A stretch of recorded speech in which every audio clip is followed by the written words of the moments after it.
Bienvenue à toutes et à tous, on est très heureux de vous retrouver aujourd'hui pour une troisième émission, première émission de l'année.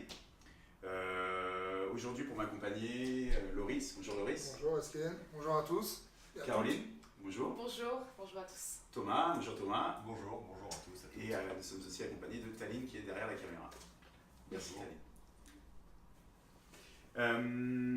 Aujourd'hui, donc, nous allons aborder, comme pour les précédentes émissions, les derniers thèmes chauds de l'actualité de ces derniers mois.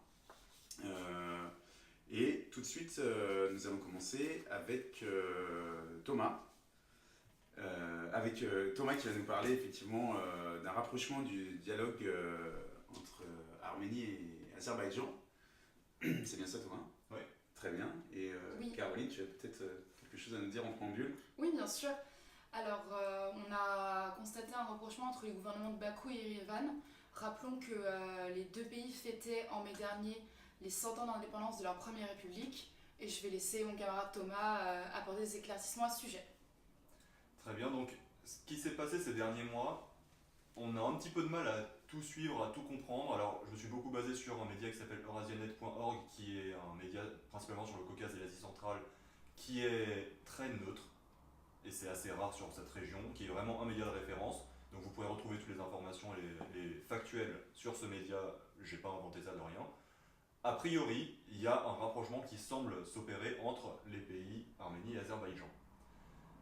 Comment ça se met en place? Déjà par des rencontres entre les deux dirigeants, Pachinian et Aliyev. Bon, des rencontres, il y en avait déjà avant. Il y a eu la diffusion d'un documentaire à la télévision en Arménie pour parler de la paix entre les peuples, ce qui est assez novateur. A priori, il n'y a pas eu ça encore en Azerbaïdjan, en tout cas ça n'a pas été relayé, mais ça reste déjà un grand pas en avant parce qu'on n'a pas parlé de l'amitié entre les peuples azéris et arméniens depuis très longtemps sur les télés du Caucase. Il y a eu, ça c'est plus significatif, beaucoup moins de morts sur les tirs à la frontière qu'il y avait avant quasiment toutes les nuits. Il y avait des tirs à la frontière, des morts quasiment à chaque fois, et là ça a drastiquement baissé ces derniers mois. Donc il semble qu'il y ait peut-être un début de dynamique, et un dernier point qui s'est passé là plutôt en Azerbaïdjan, il y a une association qui s'appelle l'Association pour les réfugiés du Kharabakh, qui représente toutes les personnes qui ont été déplacées du Kharabakh et des régions périphériques qui sont actuellement sous contrôle arménien, qui était gouvernée par, je ne vais pas parler à la place des Azéris, mais je pense par des oligarques comme les autres, des gens qui ont été mis en place et qui géraient très mal les choses, en tout cas ça c'est ce qui était dit dans l'article. Et il y a une nouvelle personne qui est arrivée à la place pour remettre un petit peu d'ordre là-dessus. Et une des idées qui est exposée dans les différents articles, c'est que l'Azerbaïdjan serait peut-être prêt à laisser parler les autorités du Haut-Karabakh, de l'Artsakh donc pour nous, à condition qu'à la table des négociations, il y ait aussi les représentants de cette association des réfugiés du Karabakh. Là, ça pose un point qui est essentiel et qui est très positif, c'est que pour la première fois depuis 1991 et les négociations, les populations directement concernées vont être représentées. Représentées, toute proportion gardée. Ça reste du côté azéri quelqu'un qui a été amené par le gouvernement, et au niveau du Karabakh, il y a des élections, on sait qui sont les représentants du Karabakh. C'est pas très éloigné de Serge Sarkissian ou Robert Kotcharyan. Donc, c'est pas non plus les populations qui vont parler elles-mêmes directement. Mais pour la première fois, c'est pas Bakou et Yerevan qui vont décider de ce qui se passe au Karabakh, c'est les populations qui y vivent ou qui y vivaient qui vont avoir un début de droit à la parole. Donc, il y a un point qui est déjà très positif à ce niveau-là. Le deuxième point que moi je trouve très intéressant et que je perçois comme positif, c'est que le rapprochement, c'est inédit entre ces deux pays, et ça vient directement du Caucase. On a eu des pays, et pour le coup, pour une fois, on parle souvent de l'impérialisme russe qui essaie d'imposer sa loi, mais c'était beaucoup plus des pays comme les États-Unis ou les pays d'Europe qui disaient il faut trouver une solution, trouver un compromis, faites des concessions. On a eu ça pendant 25 ans, on n'a eu aucun résultat, à part plus de morts sur un conflit gelé, un conflit supposé froid, avec des morts qui mouraient. Donc pour un conflit gelé, c'était assez chaud. Et là, alors il a fallu beaucoup de temps, il a fallu beaucoup de morts, mais il y a peut-être un début de rapprochement qui pourrait s'initier. Alors bon, il est trop tôt pour dire qu'il va y avoir la paix entre les peuples, mais c'est quand même assez positif et c'est important de souligner que les grands plans prévus par les États-Unis ou l'Europe, ou ça peut être par n'importe quelle autre puissance, qui veulent imposer une paix à des populations qui n'en veulent pas, bah ça ne marche pas. Ce qu'il faut, c'est que les populations locales trouvent elles-mêmes leurs propres solutions. Et là, on a peut-être un début que je trouve très positif. Maintenant, il ne faut pas non plus s'enflammer. Du côté arménien, il y a eu un changement. Il y a eu la révolution de velours et Nicole Pachinian est arrivé et peut-être qu'il va apporter des choses nouvelles dans le dialogue. Les autorités arméniennes d'avant étaient assez connues sur la scène internationale pour ne faire strictement aucun effort. Pas mettre de bâton dans les roues dans un processus de paix, mais certainement pas faire des efforts.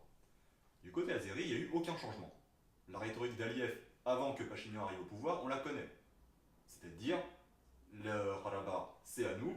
Nos terres ancestrales vont jusqu'à Yerevan, donc c'est pas juste le Karabakh, c'est à nous, c'est à peu près toute l'Arménie est à nous, sauf ils nous laissent peut-être 3 montagnes, ça leur fait plaisir.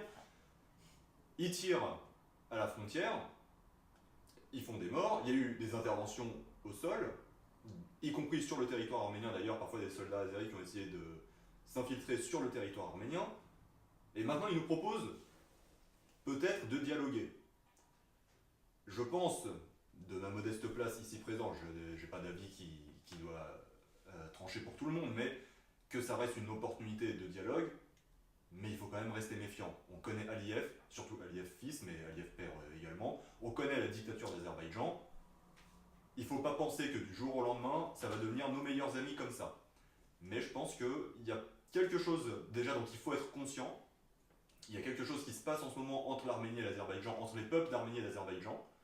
Il faut suivre ça, et peut-être qu'on est en train d'assister à un début de, j'aime pas le terme réconciliation sur ce genre de choses, mais un début de dialogue en tout cas entre ces deux peuples, dialogue qui était fermé depuis une vingtaine d'années, plus de 20 ans. Plus de 20 ans. Ouais.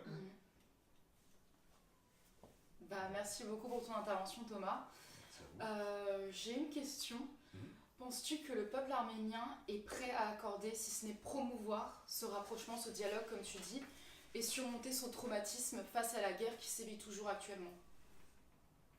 Alors, déjà, je tiens à dire que c'est pas moi qui vais donner des leçons au peuple arménien. D'ailleurs, je pense que c'est aucun de nous, parce qu'aucun de nous ici n'a fait la guerre. On n'a pas vécu non plus les conséquences de la guerre. Et moi, je suis une seule fois au Karabakh, j'avais 18 ans, et on m'avait dit si tu étais d'ici, tu ferais ton service militaire. Moi, je rentrais à l'université. Donc, je vais certainement pas dire aux Arméniens oubliez vos traumatismes, c'est bon, c'est fini, passez de l'avant. Moi, je suis très bien dans une situation très confortable en France. Ça serait très malvenu pour moi de dire aux gens ce qu'il faut faire.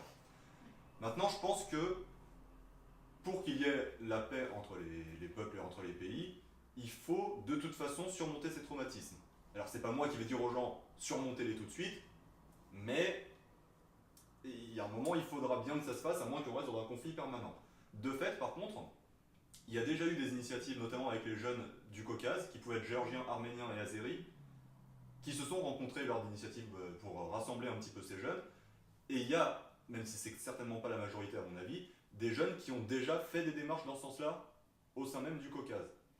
En Géorgie, il y a des Azéris qui vivent, il y a des Arméniens qui vivent, et ils ne sont pas non plus toujours fermés, il n'y a pas une frontière entre les deux. Ils peuvent dialoguer ensemble. En Russie, il y a une grosse communauté azérie, il y a une grosse communauté arménienne qui peuvent dialoguer ensemble, avec toute la liberté d'expression qu'il peut y avoir dans le pays, mais il n'y a pas une frontière totalement fermée entre les deux peuples, et il y a même des espaces de discussion, je dirais, notamment en Géorgie ou en Russie. Donc, est-ce que le peuple arménien est prêt? Et d'ailleurs, je pense que la question, on pourrait la poser aussi au peuple azéri à surmonter ses propres traumatismes. Est-ce qu'il est prêt? Je ne sais pas. Peut-être. Il faut aussi voir les générations. Je ne vais pas dire à quelqu'un qui a fait la guerre, oublie ce qui s'est passé. À des jeunes qui ne l'ont pas vécu, peut-être qu'eux peuvent aller au-delà de ce que leurs parents ou leurs grands frères ont vécu. En revanche, au niveau des États, je pense que c'est justement, il ne faut pas tant en attendre des États. Alors si les États signent la paix, c'est bien, si les populations l'acceptent évidemment. Mais je pense que c'est plus justement les peuples qui doivent accepter le dialogue de part et d'autre. Accepter le dialogue, ça ne veut pas dire non plus tout autoriser, tout dire et tout accepter de l'autre. Je ne suis pas en train de dire on va dialoguer, on sera dans un monde pur et parfait où tout le monde va s'aimer. On a le droit d'avoir des désaccords. Mais on a le droit de dialoguer aussi. Et je pense qu'il ne faut pas rester dans le cadre l'État d'Arménie, l'État d'Azerbaïdjan doivent dialoguer. Là, on commence à faire parler les populations locales. Il faut que les peuples eux-mêmes parlent entre eux et s'émancipent un petit peu des États. C'est mon modeste avis sur cette très vaste question. C'est un très bon avis. Merci beaucoup. Merci Thomas. On va poursuivre maintenant avec, on va rester pas très loin, on va rester en Arménie. On va poursuivre en fait avec un nouveau projet de loi portant sur les impôts. Loris, est-ce que tu peux nous en dire un petit peu plus? Exactement. Alors déjà, j'invite tous les téléspectateurs qui nous regardent à aller sur le site de Chajoum. Donc on a mis un texte qu'on a traduit en français, un texte qui a été fait par nos camarades d'Arménie, qu'on a traduit en français. Et c'est aussi le texte de la pétition contre l'impôt uniforme en Arménie. Alors je ne vais pas rentrer dans la technicité du sujet parce que c'est assez compliqué quand même. Les chiffres ne sont pas les choses les moins barbantes. Donc c'est un projet de loi qui porte sur les modifications et les ajouts du code des impôts en Arménie. Pour faire assez simple, on vous parlait de la politique de l'urgence sociale qu'il y avait en Arménie dans les 2 dernières émissions. C'est pas forcément un projet de loi qui va dans le bon sens, c'est le premier projet de loi du gouvernement.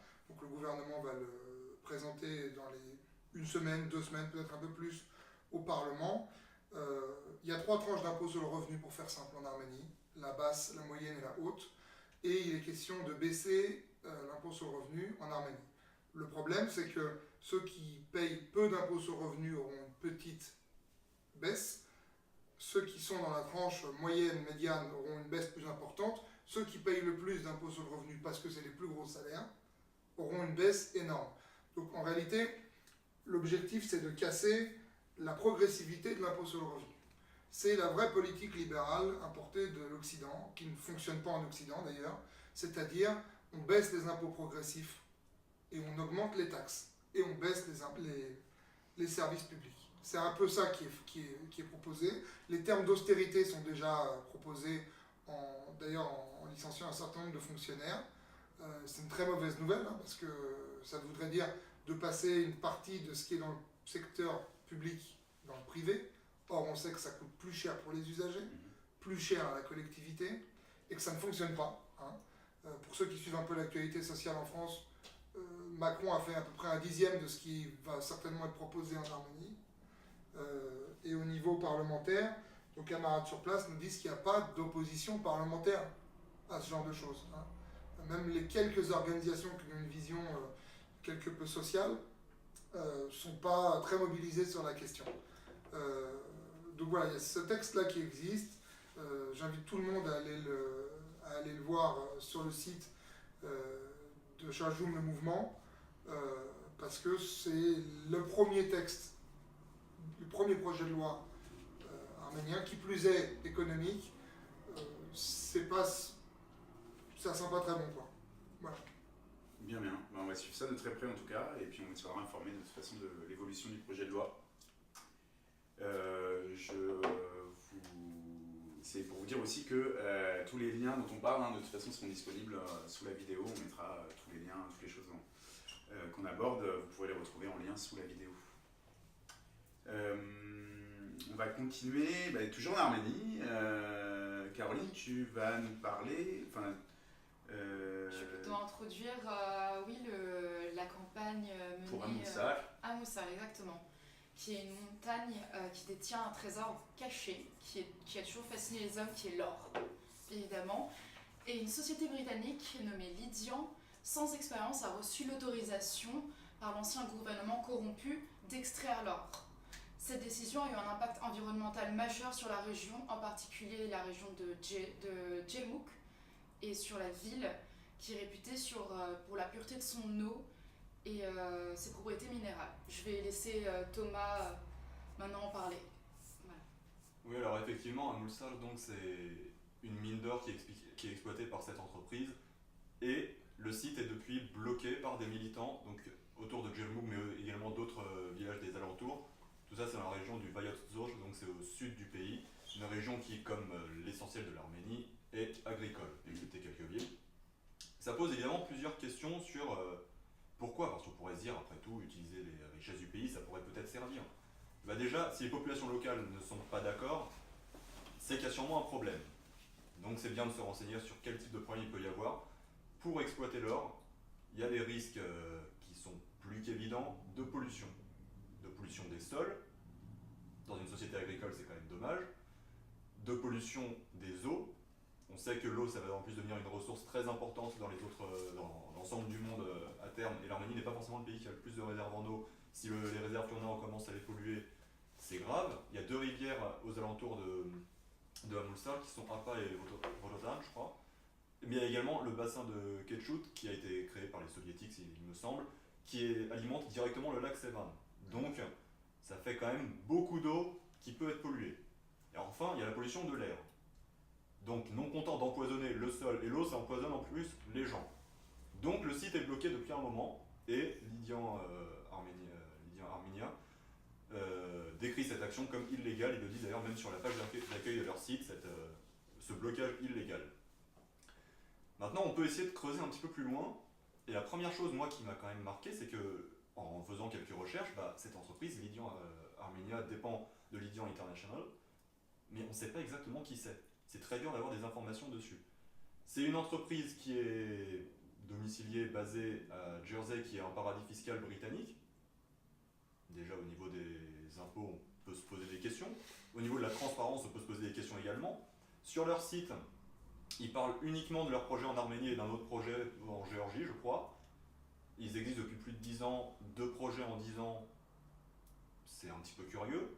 Ils ont fait appel à des spécialistes indépendants pour démontrer leur expertise. Sur le Mediapet, il est dit qu'en fait ces spécialistes indépendants n'étaient pas si indépendants parce qu'ils avaient travaillé pour Lydian avant. Donc, il y a quand même beaucoup d'incertitudes qui font qu'on ne sait pas qui est vraiment cette entreprise, est-ce qu'ils sont vraiment compétents, et qu'est-ce qu'ils vont faire concrètement, prendre leur ça on s'en doute, mais à côté. Maintenant en Arménie, il y a eu beaucoup d'autres projets sur des mines. La plupart ont mal fini. Les projets ont été abandonnés en cours de route. Et là je me réfère notamment à un article qui était sur celui-ci, Yerevan Report, qui est par monsieur Alen Amirkhanian, qui expliquait en 2017, à l'époque où c'était l'ancien régime, pourquoi, en tout cas, il y avait des dysfonctionnements dans l'exploitation des mines. Auparavant, en Arménie, il y avait des taxes pour les entreprises qui étaient jugées raisonnables par l'ensemble de la communauté internationale. Le régime de Serge Sarkissian en 2017 a baissé ces taxes. Donc, excuse-moi si je peux te couper. Oui, bien sûr. Dans le projet des impôts, il est question de réduire les impôts sur les sociétés encore une fois. D'accord. Bon. Alors, ça devient plus grand chose à payer pour exploiter les ressources naturelles du pays. À côté de ça, il y avait des gros problèmes de mauvaise gouvernance. Et là, on peut se poser la question sur Lydian International ou Lydian Armenia, peu importe, c'est la même entreprise au final. Est-ce qu'il va y avoir cette bonne gouvernance? Est-ce qu'ils vont payer des impôts, sachant que c'est un paradis fiscal? Est-ce qu'ils vont vraiment pouvoir gérer le site? Il y a plusieurs mines qui ont fermé comme ça. Certaines entreprises qui ont dit au final, enfin leurs bailleurs de fonds ont arrêté de leur donner de l'argent en disant déjà ils ne payent pas, donc où va l'argent? Puisqu'il y a de l'argent qui est investi, mais ils ne payent plus les bailleurs de fonds, donc c'est que l'argent part quelque part. S'il y a moins de taxes, on peut imaginer que les taxes sont récupérées de façon un petit peu plus informelle et un petit peu moins légale par des personnes peu recommandables. Je pense qu'en Arménie, tout le monde est conscient de cette réalité. Où va l'argent? Ces mêmes bailleurs de fonds disaient que les normes de sécurité n'étaient pas du tout respectées. Donc les gens qui travaillent, alors est-ce qu'ils donnent déjà du travail aux populations locales? Peut-être, mais si c'est dans les mauvaises situations, dans des mauvaises conditions, c'est pas super. Si en plus ils les empoisonnent, c'est encore moins bien. Au final, quand on regarde tous les articles qui parlent de Amulsar, j'en ai vu strictement aucun qui était positif sur l'action potentielle de Lydian, à part ceux de Lydian eux-mêmes. Je veux pas être pessimiste, je veux pas parler du grand capital qui exploite les pauvres personnes, mais alors là, je vois pas du tout d'aspect positif à faire confiance à Lydian International. Si quelqu'un veut me contredire, qu'il le mette dans les commentaires avec plaisir. J'attends d'avoir des aspects positifs parce que là, j'ai vraiment pas d'indice là-dessus. Et je voudrais quand même faire une petite ouverture à ce niveau-là. Il y a une théorie, un concept qui existe, je crois, depuis les années 90, qu'on appelle la malédiction des ressources naturelles, qui est principalement appliquée pour les pays pétroliers, où on constate que ces pays se développent beaucoup moins bien ou beaucoup moins vite que les autres pays. Le fait d'avoir l'Arménie est donc un pays avec beaucoup de minerais, donc des ressources naturelles. Alors c'est pas du pétrole, ça ne vaut pas aussi cher, mais ça reste des ressources naturelles. Quand on a accès à des ressources naturelles, ça favorise la corruption et la violence. Parce que des groupes vont vouloir contrôler ces ressources, ils vont utiliser l'argent de ces ressources pour être violents, pour s'accaparer au maximum et conserver l'accès à ces ressources. Donc ça pose des gros problèmes en termes de gouvernance. En Arménie, jusqu'à présent, ça n'a jamais été un modèle de bonne gouvernance et de démocratie et de bonne redistribution des ressources. Au contraire, on voit que les taxes diminuent au fur et à mesure sur ces entreprises. On est complètement en droit de s'interroger, est-ce qu'il faut exploiter ces ressources qui au final ne profite pas à l'Arménie, puisqu'il n'y a quasiment aucune taxe ni pour le gouvernement ni de débouchés pour les populations locales, et au contraire, qui met à mal les populations locales en les empoisonnant et en détruisant leur écosystème et les traditions, en tout cas les emplois agricoles. En tout cas, les populations locales estiment qu'il ne faut pas les soutenir. Nous, chez Charles Joum, on s'est toujours positionné en faveur du peuple. On ne va pas être là à dire aux Arméniens faites ceci, faites cela. Quand les populations de Gelmouk et autour du Vayodzo disent on est contre l'union internationale et on bloquera l'accès au site, on estime que ces gens sont quand même rationnels et que s'ils font ça, il y a une raison. Donc, on les a soutenus. Il y a également d'autres associations aux États-Unis qui ont soutenu et qui soutiennent toujours Et maintenant. on les soutient, c'est ça. Et on les soutient, Le exactement. blocage est toujours en cours. Hein. Oui, oui, absolument, oui. Il est toujours en cours et je pense que c'est effectivement important d'en parler parce que dans l'histoire, on a eu plusieurs cas. Il y a eu l'exemple de Bhopal en Inde avec des gens qui. Des dizaines de milliers de morts parce qu'une usine n'avait pas les normes de sécurité, ils sont morts. En Irak, il y a des manifestations en ce moment aussi dans le sud parce que les eaux sont contaminées. Si on peut éviter ça en Arménie, je pense qu'on a assez de problèmes à gérer pour avoir celui-ci en plus. Moi, je voudrais rajouter sur la question de Amulsar, c'est que, qui est donc une entreprise britannique, il semblerait que le président de la République d'Arménie, l'actuel, est impliqué dans l'affaire. C'est-à-dire qu'il aurait des parts ou des billes, disons ça de manière un peu triviale, dans l'IGAN international ou Arménie. Rappelons que Alvin Sarkisian, le président de la République, était avant, en plus d'être businessman, était ambassadeur d'Arménie en Angleterre. Donc ça pose des problèmes. Il y aurait un conflit d'intérêts évident Oui. dans la question, quoi. La question se pose aussi du contrat. L'Arménie de Serge Sarkisian a signé un contrat avec l'IGAN international. Et on sait que les contrats avec les grosses multinationales qui généralement, en plus dans le domaine des ressources, qui exploitent les ressources naturelles, c'est vraiment le ras des pâquerettes de la justice et du droit, quoi. Il y a d'ailleurs pas mal de bons documentaires qui sont sortis sur la question des arbitrages internationaux sur l'exploitation des ressources naturelles. Ça pose un certain nombre de questions parce que les arguments que je vois souvent en face de Amulsar, oui, mais on ne peut pas fermer et compagnie, c'est l'argument économique.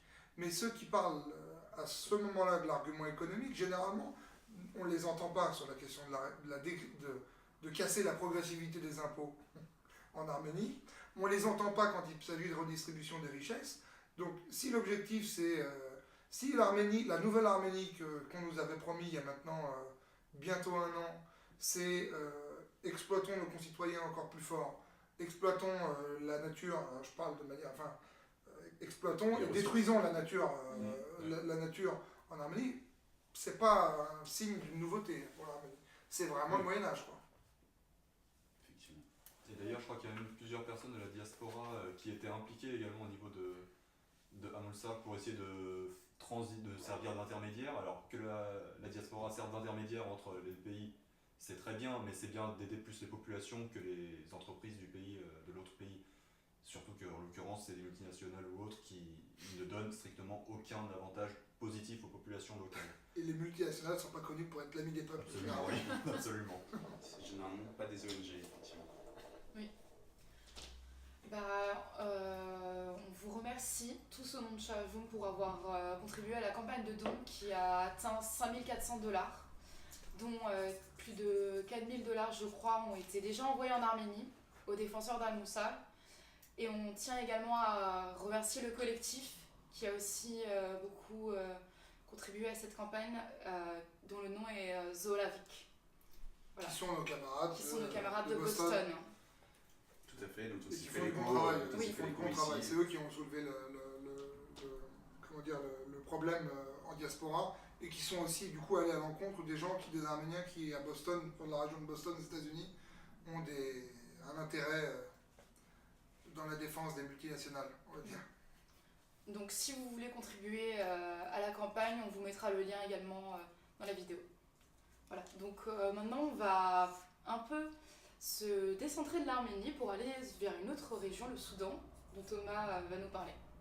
Oui, je vais en parler très brièvement parce que je ne suis pas du tout un spécialiste du Soudan, mais comme on aime bien un petit peu parler des autres pays, on n'est pas que arméno-centré. Au Soudan, depuis le mois de décembre, il y a des manifestations dans le pays contre un dictateur qui s'appelle Omar el-Béchir. Il est au pouvoir depuis 30 ans. il est reconnu coupable par la justice internationale de crimes contre l'humanité au Darfour. D'ailleurs, à l'époque, il a été très bien accueilli dans un pays, c'est la Turquie, sous Recep Tayyip Erdogan. Bon, c'est un dictateur, il y a des manifestations, je pense que c'est important de le souligner parce que dans les médias français on en parle un petit peu, je vais pas dire on en parle pas du tout, mais on en parle quand même pas des masses. Il y a eu il y a quelques temps une manifestation en France à laquelle je me suis rendu pour regarder un petit peu, c'était une manifestation assez intéressante. Il y avait d'ailleurs un représentant du Rojava qui était là, des Kurdes syriens, qui a bien rappelé que Erdogan travaille très bien avec Omar el-Béchir.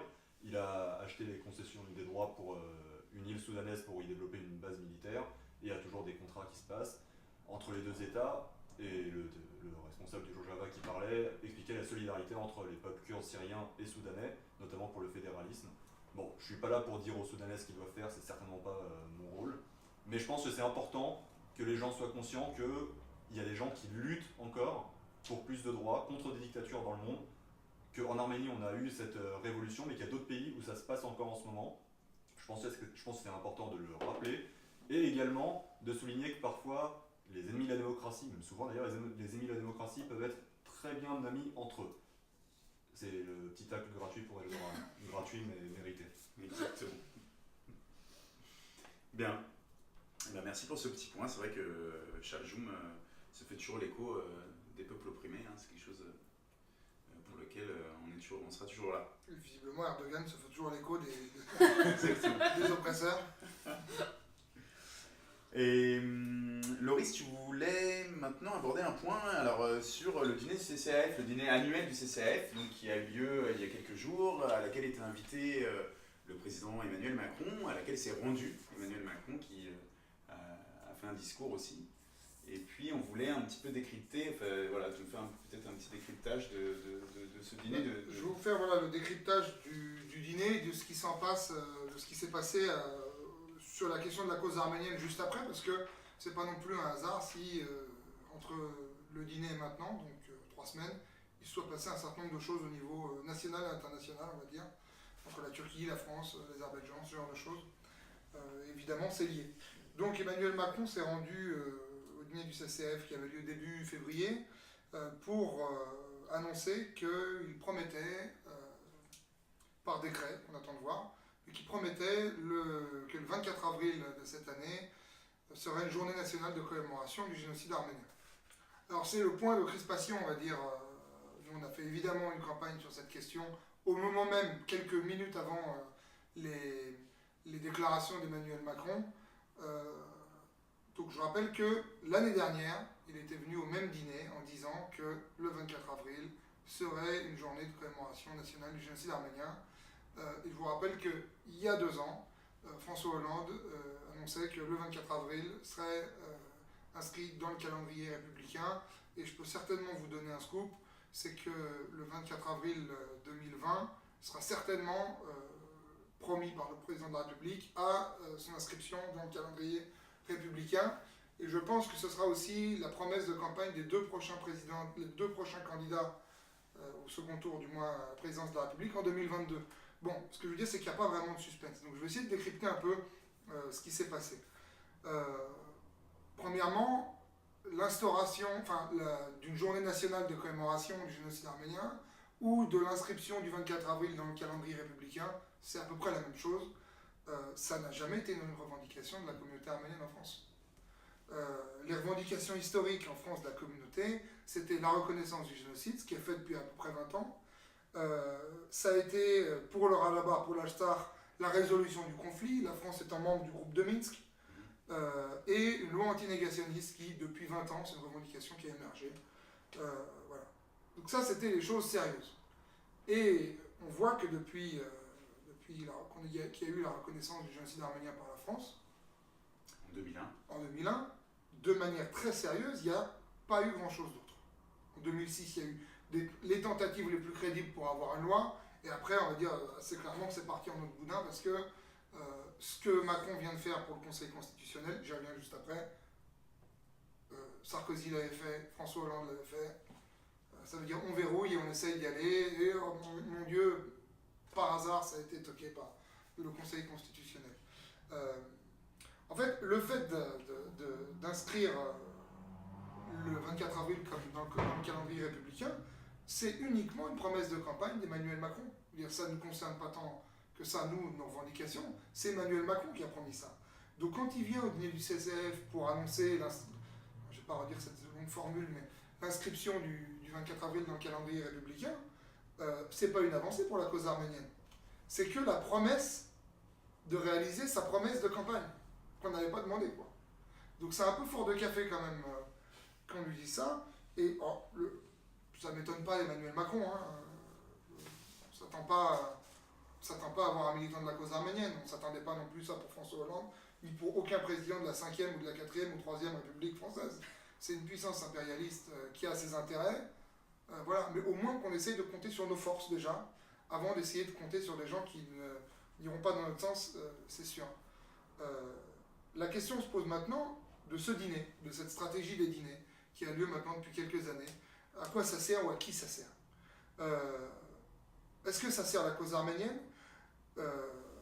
Ou alors est-ce que ça sert à ne pas faire passer la loi antinégationniste? C'est ce que je disais tout à l'heure.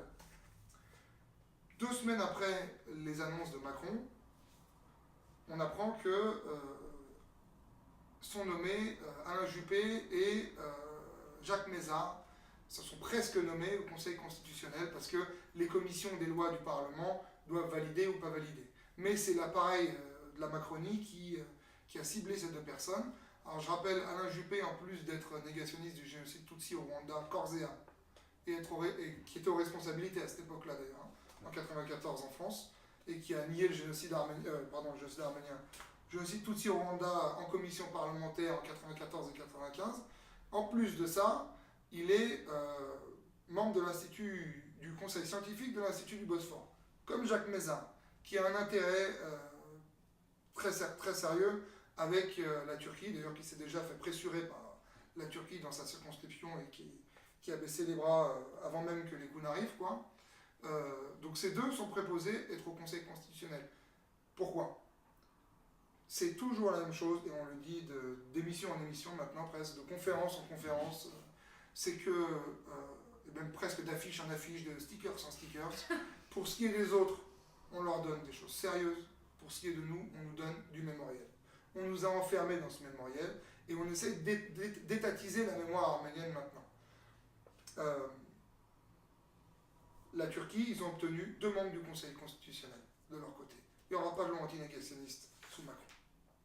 Par contre, nous, on a eu cette pseudo-journée qui va servir à quoi en final? Parce qu'on a déjà vu les militants qui sont sur le terrain, et nous, on peut en parler chaque jour. Qu'est-ce qu'on voit quand le 24 avril est une cérémonie républicaine? On arrive, on est bloqué par la police, qui nous demande si on va à la cérémonie républicaine. On leur dit non, on va au 24 avril, c'est une manifestation pour commémorer les 1 500 000 morts. Donc déjà on est dépossédés. Nos pancartes, la police ne veut pas qu'on rentre avec nos pancartes. Hein.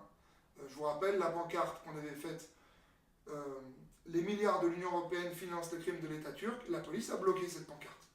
C'était pas non plus un acte de vandalisme contre l'État. Voilà. C'était pas sur un discours anti... Nos autocollants, on les bloque. On est obligé de les rentrer en catimini. Par contre, des gens comme Lelouch sont invités dans le carré VIP du 24 avril.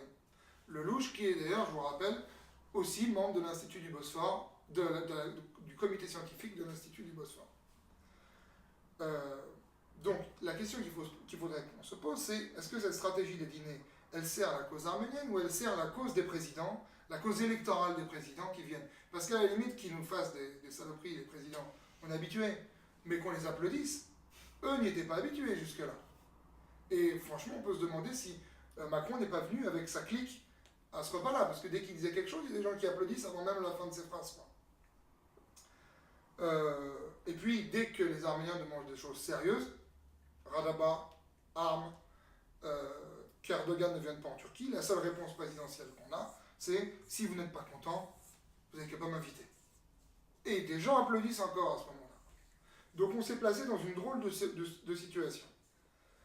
Ensuite, est-ce que le dîner du CCF ne sert pas, pour certains politiques, à se faire une virginité? Je vous rappelle qu'il y a déjà eu des membres du groupe d'amitié France-Turquie qui ont été invités au dîner du CCF. Benoît Hamon, par exemple. Ça, c'était pas cette année, c'était l'année précédente. Jeanne Dautzer, Jeanne Dautzer, maire du 8e arrondissement, donc arrondissement dans lequel se déroule le dîner du CCF. Donc la maire, les Républicains de l'arrondissement, qui, je rappelle, en 2014 présentait au Petit Palais l'exposition organisée par la Fondation Aliyev sur, entre autres, les génocides de Khojaly. Donc on est vraiment dans le militantisme pour la propagande la plus grossière du régime d'Aliyev en France. Ces gens-là sont au dîner du CCF. Donc il faudrait savoir quel est l'objectif, quoi. Donc la seule chose qu'on obtient, c'est une promesse d'une promesse d'une promesse. Peut-être qu'un jour, le prochain président de la République pourra peut-être même nous promettre de reconnaître le génocide une deuxième fois. Enfin, c'est pour vous dire l'enterrement dans lequel on va, quoi. Sur les ventes d'armes. Donc il y a eu une grosse polémique qu'on a évidemment lancée d'ailleurs, hein, sur la question des ventes d'armes par la France. Je tiens à rappeler les propos des coprésidents du CCF qui disent qu'il aurait insupportable que des Arméniens meurent par des armes françaises. Donc apparemment ils étaient au courant de ça. D'ailleurs c'est bien logique parce que François Hollande, du temps de François Hollande, la France vendait beaucoup d'armes aussi à l'Azerbaïdjan. On n'en entendait pas parler à l'époque. Tant mieux qu'on en entende parler maintenant. Emmanuel Macron a menti. Quand il dit que la France ne vend pas d'armes, respecte l'embargo de l'OCDE sur l'Azerbaïdjan. C'est pas vrai. Airbus Défense vend des armes en Azerbaïdjan. Et la France, alors certains vont dire oui mais c'est pas la France qui les vend, c'est Airbus Défense. D'accord. La France fait l'intermédiaire pour la négociation des contrats. C'est toujours comme ça que ça se passe. Quand il y a des voyages diplomatiques, généralement la France vient, le président ou le ministre des Affaires étrangères est le VRP de l'industrie française, notamment l'une des plus lucratives qui est l'industrie de la défense. Et qui plus est, la France est actionnaire de ces entreprises, donc est décisionnaire et bénéficiaire. Donc très clairement, la France vend des armes. Et puis, soyons sérieux, si la France ne voulait pas qu'il y ait d'armes qui soient vendues à l'Azerbaïdjan, il n'y aurait pas d'armes qui seraient vendues. Enfin, si la France dit embargo sur Bachar el-Assad, je ne vois pas une entreprise française qui va se dire oui, mais nous, on vend quand même parce qu'on est indépendant et que l'État n'est actionnaire qu'à hauteur de 35%. Qu'on soit sérieux, quelques minutes, quoi. Donc le bilan qui est à faire de ça, c'est que c'est pas une surprise que Macron fasse ce qu'il fait. La surprise, c'est que on reste après 100 et quelques années de notre départ de l'Empire ottoman dans la même structuration politique. On est la communauté fidèle. À l'époque, l'Empire ottoman disait le millet fidèle. D'ailleurs, il n'a jamais supporté qu'on soit devenu infidèle à un moment. On est toujours dans ce truc-là. On est toujours là-dedans. Macron, qui est quand même l'un des hommes les plus détestés de France à l'heure actuelle, se fait applaudir par les maires de France et encore, dans son grand débat qu'il organise lui-même et encore, et au dîner du CCF. Donc, bon, c'est assez particulier. 500 personnes, je crois, au dîner du CCF. Il me semble que quand Gajo Paylan, qui est menacé de mort, fait une conférence à Paris, il n'y a pas 500 personnes. Quand il fait une conférence, quand il fait un meeting en Europe, il n'y a pas 500 personnes. Quand les représentants, par exemple, de Nozartoum, qui à l'époque avait tenu pendant plus de 100 jours le siège du Camp Almen, qui était quand même l'une des tout premières entreprises de restitution du patrimoine arménien en Turquie, en France, il n'y avait pas 500 personnes. Donc s'il y a un vrai problème d'ordre politique, c'est facile de se dire on l'a invité, on a essayé de lui soutirer les derniers, ça n'a pas marché. Ne l'invitons pas. Enfin, ne l'invitons pas. Et puis au bout d'un moment, la politique, c'est pas que des dîners, quoi. C'est aussi reprendre la rue. Enfin, nous, c'est chez nous, la rue, mais on n'en bougera pas, mais voilà. Voilà, j'ai essayé d'être clair. Oui, mais très bien, très bien, très bien. On n'est pas dupes, effectivement, et même si le président vient de nous faire des beaux discours, on est là pour décrypter tout ça. Et on sait très bien que derrière, c'est pas comme ça que ça se passe. Eh bien, écoutez, est-ce que peut-être quelqu'un a une autre réaction, quelque chose à ajouter? Non, mais continuez à nous suivre sur les réseaux sociaux, on est très contents Oui, exactement. de tout ce qui se passe. Dans quelques jours, on va continuer à avoir beaucoup d'actualités. Donc voilà, et puis deux événements que vous retrouvez, comme tu l'as dit, Vasquen, sous la vidéo. À Moulsage, ça continue, hein, il y a toujours des dons qui peuvent être faits, puis le soutien, ne serait-ce que politique, compte. Et la pétition contre l'uniformisation des impôts en Arménie. Voilà. Exactement. Bah, écoutez, merci beaucoup de nous avoir suivis. On espère Merci. que ça vous a plu. On attend vos réactions, vos commentaires sous la vidéo. Vous pouvez nous retrouver sur Facebook, sur Twitter, sur Instagram. Et puis on vous dit à très bientôt. Au revoir. Merci. Au revoir, merci.